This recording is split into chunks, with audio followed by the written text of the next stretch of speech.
ذکر خدا چینل۔ اس چینل پہ آپ کو ملیں گے بہت سارے جدید انداز کے ساتھ اسلامک بیانات، اسلامک ایجوکیشنل کی آن لائن بہت ساری کلاسز اور بہت سارے مسائل کا حل، اور اس کے ساتھ ساتھ آپ کے بہت سارے مسائل کے لیے بہت ہی مجرب وظیفے، ترجمہ تفسیر، تجوید کی آن لائن کلاسز اور نماز کے ادا کرنے کے صحیح احکام اور طریقے، سنتوں اور آداب کو سیکھنے کے لیے ذکر خدا چینل کو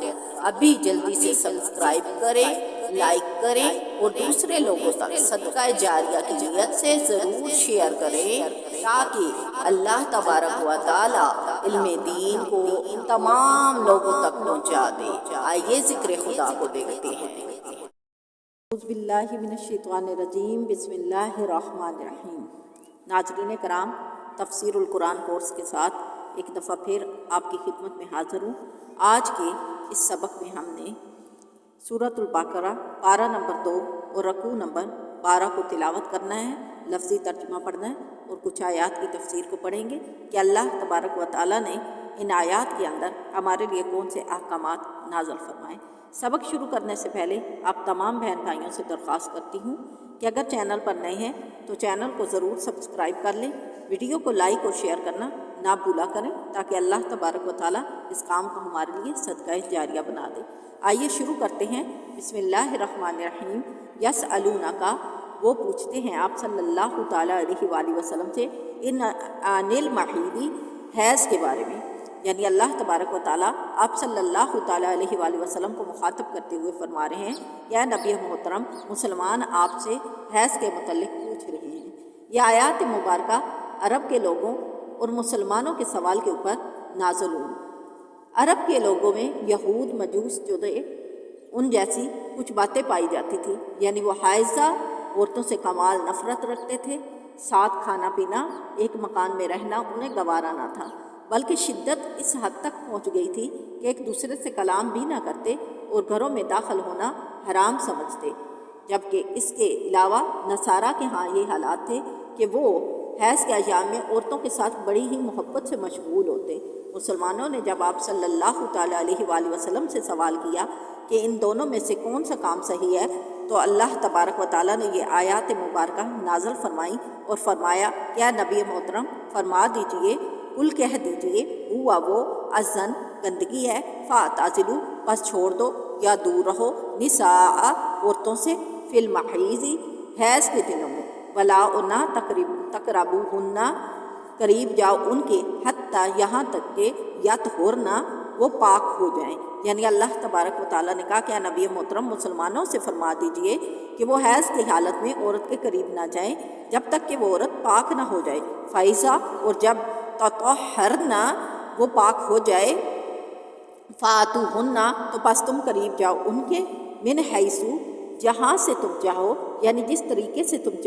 چاہو، امرکم کہ جیسا حکم دیتا ہے تم کو اللہ تبارک و تعالیٰ، ان اللہ بے شک اللہ یحب پسند کرتا ہے توابین توبہ کرنے والوں کو، ویحب اور پسند فرماتا ہے متطہرین پاکیزہ رہنے والوں کو۔ یعنی اللہ تبارک و تعالیٰ نے کہا کیا نبی محترم ان سے کہو کہ جس طرح سے اللہ تبارک و تعالیٰ تمہیں حکم دیتا ہے اور جس راستے سے اللہ تبارک و تعالیٰ تمہیں حکم دیتا ہے اس راستے سے جیسا چاہو تم اپنی عورتوں کے قریب جا سکتے ہو، کیونکہ اللہ تبارک و تعالیٰ توبہ کرنے والوں کو پسند کرتا ہے اور پاکیزگی اور ستھرائی کو پسند کرتا ہے۔ ساتھ ہی اگلی آیت میں بتا دیا گیا، نساؤکم تمہاری عورتیں، سن، حرث لکم تمہاری کھیتیاں ہیں، یعنی تمہاری عورتیں تمہارا کھیت ہیں، فاتو پس جاؤ حرثکم اپنی کھیتیوں میں، انا شئتم جس طرح سے تم جاؤ، یعنی جس طرح سے تمہارا دل چاہے تم اپنی کھیتیوں کے اندر جا سکتے ہو، مگر راستہ جو اللہ نے بتایا ہے اس کے ذریعے۔ اور اللہ تبارک و تعالیٰ فرماتا ہے، وقدموا اور اقدام کرو، لانفسکم اپنے لیے، واتقوا اور ڈرتے رہو، اللہ سے، وَاعْلَمُوا اور جان لو، انکم کہ بے شک تم کو ملاقو ملنا ہے، وَبَشِّرِ الْمُؤْمِنِينَ اور مومنوں کے لیے بشارت ہے، یعنی اللہ تبارک و تعالیٰ نے کہا کہ جس راستے سے اللہ تبارک و تعالیٰ نے تمہیں حکم دیا ہے اس راستے سے اپنی عورتوں کے قریب جاؤ اور اللہ سے ڈرتے رہو، کیونکہ جان لو کہ تمہیں ایک نہ ایک دن اللہ تبارک و تعالیٰ کے ہاں جاننا ہے، اور نیک اعمال کرنے والوں مومنوں کے لیے اللہ کے ہاں خوشخبری ہیں۔ اس کے ساتھ اگلی آیت میں اللہ تبارک و تعالیٰ فرمانے ہیں وَلَا نہ تجالو بناؤ اللہ کو ارداتن ہیلا لی ایمانکم اپنی قسموں کے، ان یہ کہ تبرؤ وتتقوا وتصلحوا، اور تم ڈرتے رہو، وتصلحوا اور اصلاح کرو یا صلح کرواؤ، بین الناس لوگوں کے درمیان، واللہ اور اللہ سمیع سننے والا، علیم جاننے والا ہے۔ یہ آیات مبارکہ حضرت عبداللہ بن رواح کے حق میں نازل ہوئی کہ وہ اپنے بہنوئی نعمان بن بشیر کے ساتھ کلام نہ کرتے اور نہ ہی ان کے گھر جاتے، نہ ہی ان کے خصوم کے ساتھ ان کی صلح کراتے، کہ انہوں نے اس بات کی قسم کھا لی تھی۔ جب اس کے متعلق ان سے سوال کیا جاتا تو وہ فرماتے کہ میں قسم کھا چکا ہوں، اس لیے یہ کام نہیں کر سکتا۔ اس باب میں یہ آیات مبارکہ اللہ تبارک و تعالیٰ نے نازل فرمائی اور حکم دیا کہ نیک کام کرنے سے قسم کھا لینے کے بعد اس کی ممانت کرو اور قسم کو توڑ دو۔ اس کے ساتھ ہی مسئلہ بھی بتا دیا گیا کہ اگر کوئی شخص نیکی سے باز رہنے کی قسم کھا لے تو اس کو چاہیے کہ قسم کو پورا نہ کرے اور قسم کا کفارہ ادا کر دے۔ مسلم شریف کی حدیث میں ہے کہ رسول اللہ صلی اللہ تعالیٰ علیہ وآلہ وسلم نے فرمایا، جس شخص نے کسی معاملے پر قسم کھا لی پھر اسے معلوم ہوا کہ وہ عمل نیکی کا تھا، وہ عمل نیکی اور خیر کا تھا، تو بہتر ہے کہ وہ اس کے خلاف کرے اور قسم کو توڑ کر کفارہ ادا کرے اور نیکی کو جاری رکھے۔ تو اللہ تبارک و تعالیٰ نے یہاں پر حکم دے دیا کہ اللہ سننے والا اور جاننے والا ہے۔ اس کے ساتھ ہی اللہ تبارک و تعالیٰ فرماتے ہیں لا یؤاخذکم، نہیں پکڑا جاتا تم کو اللہ کی طرف سے باللغوی جھوٹی فی ایمانکم قسموں پر، ولیکن لیکن یؤاخذکم پکڑا جاتا ہے تم کو بما اس پر کا سبت جو تم کھاتے ہو، قلوبکم اپنے دلوں سے، واللہ اور اللہ غفور مہربان حلیم بردبار ہے۔ اب یہاں پر اللہ تبارک و تعالیٰ نے جھوٹی اور سچی قسموں کے بارے میں بتایا۔ اللہ تبارک و تعالیٰ کے احکام کے بارے میں یہ ہے کہ ان قسموں پر تمہارا مواخذہ نہیں کیا جاتا جو تم جھوٹ میں کھاتے ہو، اور ان قسموں پر تمہارے اوپر مواخذہ کیا جاتا ہے کہ جو تم دل سے کھاتے ہو۔ اب یہاں پر میں آپ کو بتاتی ہوں کہ مسئلہ یہ ہے کہ قسم 3 طرح کی ہوتی ہے، ان میں ایک لغو، دوسری غموز اور تیسری منعقد ہے۔ لغو قسم یہ ہے کہ کسی گزرے ہوئے معاملے پر اپنے خیال میں صحیح جان کر قسم کھائے اور در حقیقت وہ اس بات کو غلط ہی سمجھتا ہو۔ جب وہ قسم کھا چکے اور اسے معلوم ہو جائے کہ یہ قسم جھوٹی تھی تو تب اللہ سے معافی مانگے تو اس قسم پر اللہ تبارک و تعالیٰ کی طرف سے معافی مل جاتی ہے۔ اور دوسری قسم غموس ہے کہ کسی ایسے معاملے کے اوپر قسم کھائے کہ جس کو جانتا بھی ہو کہ یہ غلط ہے اور دانستہ طور پر اس غلط بات کے اوپر قسم کھائے، تو ایسا شخص گناہ گار ہے۔ اور اللہ تبارک و تعالیٰ نے اس کے بعد ایک اور قسم کا بتایا، وہ قسم منعقد ہے۔ یہ وہ قسم ہے کہ جو آنے والے حالات کے بارے میں قسم کھا لے کہ آئندہ میں یہ نہ کروں گا، تو پھر اگر یہ کام صحیح ہوا تو پھر اسے یہ قسم توڑنی ہوگی اور اس کے اوپر کفارہ بھی ہوتا ہے اور توبہ بھی کرنی پڑتی ہے۔ عرب کے ہاں زمانہ جاہلیت میں لوگوں کا یہ معمول تھا کہ وہ اپنی عورتوں سے مال طلب کرتے، اگر وہ دینے سے انکار کرتی تو 1 سال، 2 سال، 3 سال، یہاں سے بھی زیادہ عرصے تک ان کے پاس نہ جانے کی قسمیں کھا لیتے اور انہیں اس پریشانی میں چھوڑ دیتے کہ نہ ان سے صحبت کرتے، نہ ان کے قریب جاتے، اور نہ تو وہ بیچاری طلاق یافتہ ہوتی اور نہ ہی وہ بیوہ ہوتی کہ کہیں اپنا اور ٹھکانہ بنا لیتی، اور نہ ہی شوہر سے کچھ آرام پاتی۔ تو اللہ تبارک و تعالیٰ نے دین کے ذریعے اس ظلم کو مٹایا اور ایسی قسمیں کھانے والوں کے لیے 4 مہینے کی مدت معین فرما دی کہ اگر عورت سے 4 مہینے یا اس سے زائد کے لیے غیر معین مدت کے لیے ترک صحبت کی قسم کھا لے، جس کو ایلا کہتے ہیں، تو اس کے لیے 4 ماہ انتظار کی مہلت ہے۔ اگر 4 ماہ کے اندر خوب سوچ سمجھ کر رجوع کر لے تو بہتر، اور وہ سوچ سمجھ لے کہ اگر وہ رجوع نہیں کرنا چاہتا تو پھر عورت کو دستور کے مطابق آزاد کر دے، اور اگر وہ آزاد بھی نہیں کرتا اور چھوڑتا بھی نہیں تو طلاق بائن ہو جائے گی۔ آگے اللہ تبارک و تعالیٰ اسی کے بارے میں مزید روشنی ڈالتے ہوئے فرماتے ہیں کہ للذین، وہ لوگ یولونا جو ایلا کرتی ہیں من نسائہم یا لٹکا دیتے ہیں اپنی عورتوں کو ترباسو تو عورتوں کے لیے کہ روکے رکھیں ارباتن 4 اشہر مہینوں تک، یعنی وہ 4 مہینوں تک ان کا انتظار کریں۔ فائن پھر اگر فافو وہ رجوع کر لیں تو فَإِنَّ اللَّهَ بے شک اللہ غفور مہربان رحیم بخشنے والا ہے۔ یہ آیت مبارکہ ایک عورت کے حق میں نازل ہوئی جو سید عالم صلی اللہ تعالیٰ علیہ وآلہ وسلم کے پاس حاضر ہوئی اور اس نے عرض کیا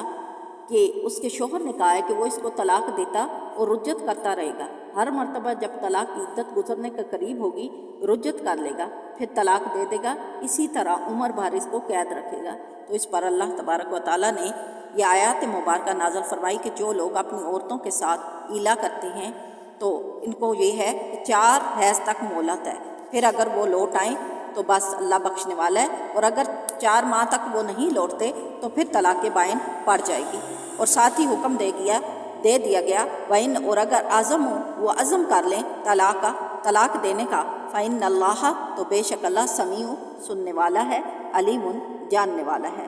اس کے ساتھ عورتوں کو حکم دیتے ہوئے اللہ تبارک و تعالیٰ فرما رہے ہیں وَالْمُطَلَّقَاتُ اور عورتوں کے لیے یہ یتربصن کہ وہ روکے رکھیں بِأَنفُسِہِنَّ اپنے آپ کو ثلاثہ 3 قروء حیض تک، یحل حلال لہن ان کے لیے ان یہ کہ یکتمنا وہ چھپائیں ما جو خلق اللہ تبارک و تعالیٰ نے خلق کیا یا تخلیق کیا فی ارحامہن ان کی رحموں کے اندر، ان اگر کون وہ رکھتی ہوں یؤمنو ایمان باللہ اللہ پر والیوم الآخری اور یوم آخرت پر۔ یعنی اللہ تبارک و تعالیٰ نے کہا کہ عورتوں کو چاہیے کہ وہ 3 ماہ تک اپنے آپ کو روکے رکھیں، اور جب تک کہ اگر ان کی رحموں میں اللہ تبارک و تعالیٰ نے کچھ تخلیق کیا یعنی وہ حاملہ ہیں تو اس کے بارے میں اپنے ورثہ کو آگاہ کریں۔ وَبَعُولَاتُهُنَّ اور ان کے شوہر حق رکھتے ہیں بِرَدِّهِنَّ کہ وہ ان کو لوٹا لے جائیں، فی ذالک اس کا ان اگر ارادو وہ ارادہ کریں اصلاح صلح کرنے کا، وَعَلَيْهِنَّ اور ان کے لیے مثل ایسا ہی الذی جو علیہن ان کے لیے بالمعروفی دستور کے مطابق، وَلِلرِّجَالِ اور مردوں کے لیے علیہن ان پر درجہ ہے، واللہ اور اللہ عزیز زبردست حکیم حکمت والا ہے۔ اللہ تبارک و تعالیٰ یہاں پر فرماتے ہیں کہ اگر مرد چاہے تو اپنی بیوی کو واپس لوٹانے پر قادر ہے، وہ اس کو اپنی طرف رجوع کر سکتا ہے، اور ایسا ہی حق عورتوں کے پاس ہے۔ اللہ تبارک و تعالیٰ نے کہا ہاں مردوں کو عورتوں کے اوپر ایک درجہ ہے کیونکہ وہ زبردست اور حکمت والا ہے۔ اللہ تبارک و تعالیٰ ہمیں علم دین سیکھنے سمجھنے کی توفیق عطا فرمائے۔ آئیے اب جائزہ لیتے ہیں آج کے سبق کا کہ آج ہم نے کیا پڑھا۔ سب سے پہلے اللہ تبارک و تعالیٰ نے آپ صلی اللہ تعالیٰ علیہ وآلہ وسلم کو آگاہ کیا حیض کے متعلق، کیونکہ مسلمانوں نے آپ صلی اللہ تعالیٰ علیہ وآلہ وسلم سے سوال کیا کہ حیض کے بارے میں عورتوں کے قریب جانا کیسا ہے، کیونکہ عرب اور مجوس کے لوگ اس میں مختلف رائے رکھتے تھے۔ جو مجوسی تھے وہ اس حالت میں عورتوں کے بالکل بھی قریب نہ جاتے، حتیٰ کہ بات تک اور کلام تک نہ کرنا پسند کرتے اور اس بات کو حرام سمجھتے، اور نصارہ اس حالت میں بہت زیادہ دلچسپی اور محبت کے ساتھ عورتوں کے قریب جاتے۔ لہٰذا مسلمانوں نے آپ صلی اللہ علیہ وسلم سے سوال کیا تو اللہ تبارک و تعالیٰ نے حکم فرمایا کہ اے نبی محترم آپ ان سے کہہ دیجئے کہ اس عورتوں میں اس حالت میں عورتوں سے دور رہیں اور ان کے قریب نہ جائیں تب تک کہ جب تک وہ پاک نہ ہو جائیں، اور جب وہ پاک ہو جائیں تو پھر ان کے قریب جائیں جیسے کہ اللہ تبارک و تعالیٰ حکم دیتے ہیں، اور بے شک اللہ تبارک و تعالیٰ بخشنے والا اور مہربان ہے۔ اور اللہ تبارک و تعالیٰ توبہ کرنے والوں اور پاکیزہ رہنے والوں کو پسند کرتا ہے۔ عورتیں تمہاری کھیتیاں ہیں، لہٰذا تم جس طرح سے چاہو ان کے اندر جاؤ۔ آگے اللہ تبارک و تعالیٰ نے مردوں کو حکم دیا کہ عورتیں تمہاری کھیتیاں، جس طرح سے چاہو تم ان کے پاس جاؤ اور اپنی نسل کو بڑھانے کا اقتدام کرو۔ ہاں اللہ سے ڈرتے رہو کیونکہ تمہیں اس سے ملنا ہے۔ اور اس کے ساتھ ساتھ قسموں کے بارے میں اللہ تبارک و تعالیٰ نے فرمایا کہ کسی بھی قسم کو اپنا ہیلا نہ بناؤ، بلکہ لوگوں کے اندر صلح کرو اور نیکی کرو اور احسان کرو۔ یہ آیات مبارکہ حضرت عبداللہ بن رواح کے بارے میں نازل ہوئی، جو اپنے بہنوئی نعمان بن بشیر سے ناراض تھے اور انہوں نے قسم کھائی تھی کہ وہ ان سے نہیں بات کریں گے، تو اللہ تبارک و تعالیٰ نے فرمایا کہ ایسی قسموں کو اپنا ہیلہ نہ بناؤ اور صلح کرو اور قسم کو توڑو۔ اور ساتھ ہی اللہ تبارک و تعالیٰ نے قسموں کی ڈیفینیشن بیان کرتے ہوئے فرمایا کہ اللہ تمہاری ان قسموں کے اوپر گرفت نہیں کرتا جو تم جھوٹی کھاتے ہو یا تم دانستہ طور پہ نہیں کھاتے، بلکہ ان قسموں کے اوپر تمہیں کفارہ دیتا ہے جو تم دانستہ یعنی جان بوجھ کر کھاتے ہو اور تمہیں معلوم ہوتا ہے کہ یہ کام غلط ہے۔ اور اس کے ساتھ ہی اللہ تبارک و تعالیٰ نے عورتوں کو نصیحت کرتے ہوئے فرمایا کہ اپنے آپ کو اس وقت تک روکے رکھیں جب تک کہ 4 مہینے نہ ہو جائیں۔ یہ آیات مبارکہ ان عورتوں کے بارے میں نازل ہوئی کہ جن کے خامن انہیں لٹکتا ہوئے چھوڑ دیتے ہیں اور نہ بساتے ہیں اور نہ چھوڑتے ہیں، بلکہ ان سے مال طلب کرتے ہیں، اور اگر وہ مال نہیں دیتی تو پھر ان سے رجوع نہ کرنے کی قسم کھاتے ہیں۔ تو اللہ تبارک و تعالیٰ نے کہا کہ ایسے لوگوں کے لیے کہ جو عورتوں کے ساتھ ایسا سلوک کرتے ہیں یعنی ایلا کرتے ہیں، تو ان کے لیے 4 مہینوں تک کی مدت ہے۔ اگر وہ 4 مہینوں میں عورت سے رجوع کر لیں تو بہتر صلح ہو سکتی ہے، ورنہ پھر طلاق بائن ہو جائے گی۔ تبارک و تعالیٰ فرماتے ہیں کہ اگر طلاق کا عزم کر لیں تو بے شک اللہ تبارک و تعالیٰ جاننے والا ہے۔ عورتوں کو، طلاق یافتہ عورتوں کو بتا دیا گیا کہ وہ اپنے آپ کو روکے رکھیں 3 حیض تک، یعنی ان کی عدت 3 حیض تک ہے۔ جو عورت جس کو حیض آتا ہے اس کے بارے میں اللہ تبارک و تعالیٰ نے فرمایا، اور یہ کہ اگر وہ حاملہ ہے تو وہ اپنا حمل کسی سے نہ چھپائے، بلکہ اس کے بارے میں اپنے ورثہ کو آگاہ کرے اگر وہ اللہ اور اس کی آخرت پر یقین رکھتی ہے۔ شوہروں کو لوٹا لے جانے کا حق دیا گیا اور فرما دیا گیا کہ آپس میں صلح کریں، تو یہ ان کے لیے بہتر ہے۔ اللہ تبارک و تعالیٰ نے ہمیں یہ تمام احکام اس رکوع کے اندر سمجھائے، اور اللہ تبارک و تعالیٰ فرماتے ہیں کہ عورتوں کو بھی مردوں کے اوپر ویسا ہی حق ہے جیسا کہ مردوں کو عورتوں کے اوپر حق ہے، لہٰذا مردوں کو 1 درجہ زیادہ دے دیا گیا۔ یہ اللہ تبارک و تعالیٰ کی حکمت ہے جو ہم نہیں سمجھ سکتے۔ اللہ تبارک و تعالیٰ ہمیں قرآن پاک سمجھنے اور عمل کرنے کی توفیق عطا فرمائے۔ صلی اللہ تعالیٰ علی محمد صلی اللہ علیہ وآلہ وسلم۔